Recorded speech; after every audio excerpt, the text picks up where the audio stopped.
This is the Defender Radio News Brief. I'm Michael Howie, and this is Defender Radio, the podcast for wildlife advocates and animal lovers. This news brief is brought to you by the Defender Radio Patreon.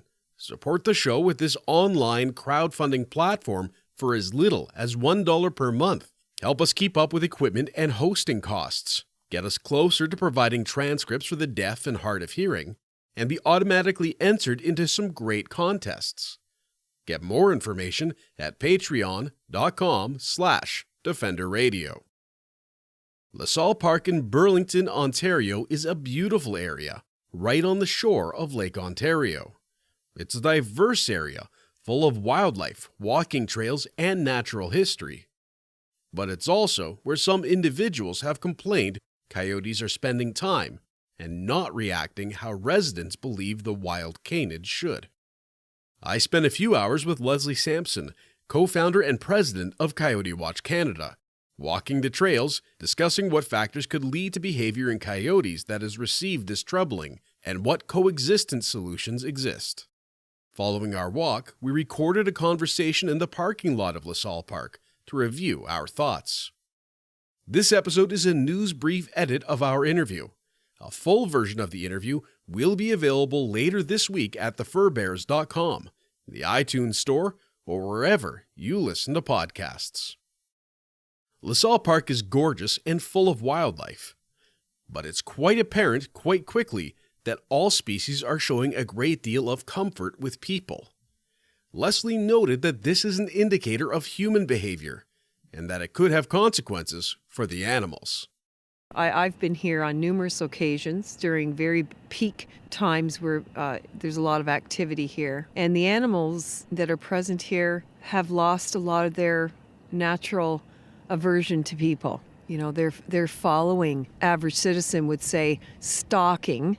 They're not going to describe goose or squirrel or duck or chipmunk behavior as stalking, but if it was a coyote, they would claim stalking. And it's behavior, it's demand behavior. And if they've followed somebody and received a reward in the past, well, why not try it again? So we don't know the food education of the animals we come in contact with. You don't know what the person before you, times that by hundreds of people. I mean, we were here in a very short segment of time. Like, I don't know how the wildlife survives a day here. And this is not atypical. I think there's a lot of places where our presence really puts the wildlife at risk. I had spent some time in the park the day before we went down to investigate and record, and saw a family feeding the waterfowl white bread.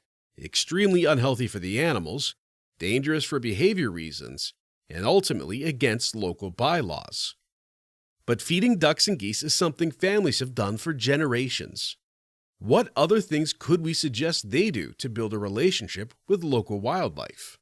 Sitting quietly. You know, our kids are just bombarded with technology, the cell phone, the computer, the iPad, what have you.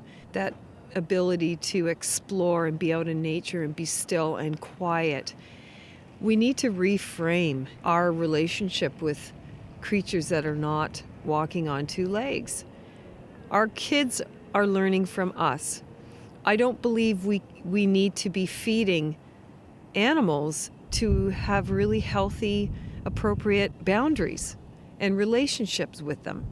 You can learn more about Coyote Watch Canada and Lesley's work at coyotewatchcanada.com. The full version of this interview will be available later this week. That's it for now, folks. Thanks for joining me, and remember to check out how you can support the show as a patron for as little as $1 per month at patreon.com/defenderradio.